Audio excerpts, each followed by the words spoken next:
আজকের এই প্রোগ্রামটা হলো ভূকুণ্ডি ইউনিয়ন, তাই না? ভূকুণ্ডি ইউনিয়নের শ্রমিক কল্যাণের প্রোগ্রাম। আর এই প্রোগ্রামের প্রধান অতিথি আমাদের আমার প্রিয় শ্রোতাভাজন জেনার আলম ভাই বক্তব্য বিবৃতি নিঃসন্দেহে দিয়েছেন। আমি শুধুমাত্র আপনাদের চেতনা জাগ্রত করার জন্য দুটি কথা বলতে চাই। এক নম্বর কথা, আপনারা নিঃসন্দেহে জানেন পৃথিবীর সকল সমস্যার সমাধান যে করা, এ ব্যাপারে আপনার মনের মধ্যে কোনো সাধারণ থেকে সামান্য পরিমাণ কোনো দ্বিধাদ্বন্দ্ব আছে কিনা? যারা আমরা ইসলামী আন্দোলন করি বা যারা ইসলামী আন্দোলন করি, আমি মুসলমান, হিন্দু, বৌদ্ধ, খ্রিস্টান সবার মগজের মধ্যে একটি ধারণা, পৃথিবীর সকল কিছু সমাধান দিতে পারে মহাগ্রন্থ কোরআন, তাই না? রাসূল সাল্লাল্লাহু আলাইহি ওয়াসাল্লাম মসজিদে নববীর মধ্যে কথা বলছে। ততদিন পর্যন্ত একজন সাহাবী সেই সাহাবী হওয়ার গৌরব অর্জন করে সাল্লাল্লাহু আলাইহি ওয়াসাল্লামের কাছে এসে বলছেন, রাসূল আপনি তো বিশ্ব নবী, আমার মনের মধ্যে অনেকগুলো প্রশ্ন জাগ্রত হয়, অনেকগুলো প্রশ্ন উদিত হয়। আমি এই প্রশ্নের সমাধানগুলো আমি জানতে চাই আপনার কাছ থেকে। আমার মনের মধ্যে অনেকগুলো কোশ্চেন জাগ্রত হয়, এগুলোর সমাধান আমি আপনার কাছ থেকে চাই। রাসূল আকরাম সাল্লাল্লাহু আলাইহি ওয়াসাল্লাম বললেন, বলছে ও বিনয়ী, ও জনৈক ব্যক্তি, তুমি কি কোরআন পড়তে পারো? কারণ সেই সময় আরবের মানুষরা কোরআনের উপর, ইসলামের উপর, আরবির উপর খুব দক্ষ ছিল। সে সময় আরবের প্রতিটি মানুষ ইসলামের উপরে, কোরআনের উপরে, আরবির উপর তার দখলদারি করছিল। আল্লাহ রাসূল সাল্লাল্লাহু আলাইহি ওয়াসাল্লাম বললেন, তুমি কি কোরআন পড়তে পারো? আরবি পড়তে পারো? বলছে হ্যাঁ পারি। বলছে তাহলে তুমি কোরআন পড়তে থাকো, তুমি কোরআন পড়তে থাকো। কোরআন পড়তে পড়তে জীবনের অনেক কিছু হয়, তোমার মনের মধ্যে যে প্রশ্ন, এই প্রশ্নের সলিউশন তুমি পেয়ে যাবে। এই রাসূল সাল্লাল্লাহু আলাইহি ওয়াসাল্লামের সে সাহাবী হওয়ার গৌরব তখন অর্জন করেন। সে একজন আরবের জন্য ইহুদি ছিল, একজন ব্যক্তি ছিলেন।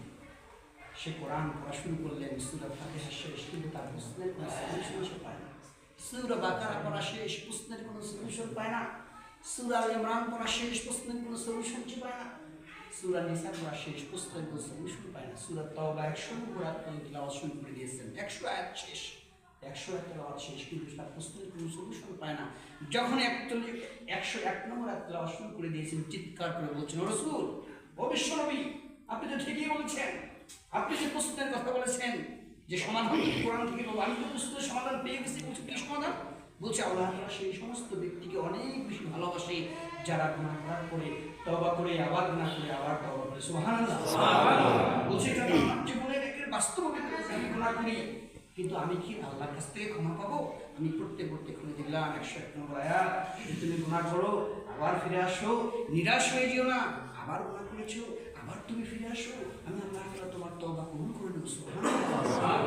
এবং এভাবে যদি মৃত্যুর পূর্ব মুহূর্তে আপনার তওবাটা মাহবুবের দরবারে কবুল হয়ে যায়, তাহলে তাকে মুত্তাকি ভালো মানুষ হিসেবে আল্লাহর কাছে উপস্থিত হতে পারবেন, তাই না? আচ্ছা, তাকিয়ে দেখুন সিরিয়ার সেই মুসলমানরা, ফিলিস্তিনের সেই মুসলমান, গাজার সেই মুসলমান, প্যালেস্তিনের মুসলমান নির্যাতিত, নিপীড়িত হচ্ছে, বাড়িতে এসে কোরআন শুনছে, সমস্যা কোথায়? আমি জানি না। বলছে যে এই নির্যাতিত, নিপীড়িত ছোট ছোট বাচ্চা নিপীড়িত কোরআন খুলে দেখতেছে যে কোরআন এত নির্যাতন, এত নিপীড়ন, এত কিছু কারণ কি? কি কারণ? কি কারণ আমাদের প্রতি নির্যাতন, এত নিপীড়ন আসছে? তারা কোরআন পড়তেছে, কোরআন পড়তেছে, তারা জানে এই কোরআন যদি মুসলমানদের কাছে থাকে, তাহলে সেই প্যালেস্টাইন আগামী দিনে গোটা পৃথিবী শাসন করবে ইনশাআল্লাহ। সেই নির্যাতিত জাগ্রত হবে। শ্রমিক কল্যাণ ফেডারেশন যারা কাজ করছেন, আপনারা বিনীত অনুরোধ করছি, আপনার কাছে মনে হয় আমার 30 জন আসছি, কিন্তু আপনার দ্বারা এখানে 2 লাখ লোকের কাজের দায়িত্ব আপনাকে গ্রহণ করতে হবে। বাড়িতে গিয়ে একজন রিক্সা চালক যত সহজে আপনাকে গ্রহণ করবে, একজন মাস্টার ডিগ্রি পাশ করার লোক যত সহজে আপনাকে গ্রহণ করবে না, তাই না? এই জন্য বিনীত অনুরোধ করছি, আপনার সবার প্রতি যেহেতু আপনারা আল্লাহ তাআলার একেবারে ডিরেক্টলি বন্ধু, আল্লাহ রাসূল বলছেন যে আল্লাহর বন্ধু হলো শ্রমিকরা। সুতরাং সেই শ্রমিকরা যদি সকল প্রশ্নের সমাধান কোরআন থেকে খোঁজার চেষ্টা করে এবং সকল মানুষের মেন্টালিটি যদি কোরআন থেকে সমাধান খোঁজার মতো পেরেশানির মধ্যে আমরা থাকি, তাহলে দেখবেন মানুষ কোরআনমুখী হয়ে যাবে। মানুষ যখন কোরআনমুখী হয়ে যাবে, তখন আমাদের ভোটের জন্য আর মানুষের দ্বারে ভোট হবে ইনশাআল্লাহ।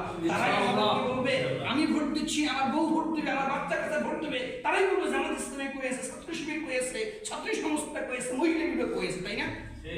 বাংলাদেশে ঢাকা মহানগরীর উত্তর এবং দক্ষিণ একজন মহিলা মানুষ জামাত ইসলামের ঢাকা মহানগর উত্তর এবং দক্ষিণকে 1.5 কোটি টাকার দুটো ফ্ল্যাট গিফট করেছে। আলহামদুলিল্লাহ, রেখে দিয়েছে। কিন্তু কন্ডিশন হলো কে দিয়েছে এটা কোনোদিন বলা যাবে না কে দিয়েছে, শুধুমাত্র দায়িত্বশীলতা। 1.5 কোটি টাকার দুটো ফ্ল্যাট লিখে দিয়েছে ঢাকা মহানগর উত্তর এবং ঢাকা মহানগর দক্ষিণ। আলহামদুলিল্লাহ। এই জন্য আপনি কোরআন থেকে সমাধান খুঁজুন, বরকতের বাড়ি ধারা দেখবেন আল্লাহর পক্ষ থেকে আসবে ইনশাআল্লাহ। সূরা আরাফ 96 নম্বর আয়াতে বলছেন তোমার ঈমানটা যদি সুন্দর থাকে, আমল যদি ভালো থাকে, তোমার ঈমান যদি কমপ্লিট থাকে, আমল যদি সুন্দর থাকে, আসমানের দ্বার আমি খুলে দেবো, জমিনের দ্বার উন্মুক্ত করে দেবো, অবারিত আল্লাহ তাআলা নিয়ামত দিয়ে গোটা পৃথিবীকে উন্মুক্ত করে দেবে আল্লাহ। সবাইকে পারস্পরিক ভ্রাতৃত্ববোধের মধ্য দিয়ে সকল ভুল বোঝাবুঝির অবসান ঘটিয়ে সকল গীবত, পরনিন্দা, পরচর্চা, মানবিক দুর্বলতাকে ঝেড়ে ফেলে দিয়ে এই গোপন জীবনের প্রতিটি মানুষকে ইসলামের আদলে তৈরি করার দায়িত্ব শ্রমিকদেরকে গ্রহণ করতে হবে ইনশাআল্লাহ। আমি বারবার বলছি, তাওহীদ মানুষের মগজ থেকে, মানুষ যখন প্রশ্নের সমাধান কোরআন খুঁজবে তখন সিরাজউদ্দৌলা প্রয়োজন হবে, তখন আবুল কালাম আজাদের প্রয়োজন হবে না, তখন হারুন রশিদের প্রয়োজন হবে না। মানুষ যখন কোরআন থেকে প্রশ্নের সমাধান খুঁজবে এবং সমাধান পাবে, তখনই সে বুঝবে কি যে ওই ইমাম ইবনে তাইমিয়া রাহিমাহুল্লাহের ইতিহাস, ইসলামী দল কোনটা, এটার জন্য যদি মুসলমান চিনতে ভুল করলেও বাতিল কখনো চিনতে ভুল করে না ইসলামী দল কোনটা, তাই না? এসা বলুন তো, একজন মুসলমান, হিন্দু, বৌদ্ধ, খ্রিস্টান যদি কোরআন থেকে কোট করা একটা খুঁজে পায়, তাহলে কি জামাত ইসলামের দিকে মানুষ পঙ্গপালের মতো আসবেন ইনশাআল্লাহ?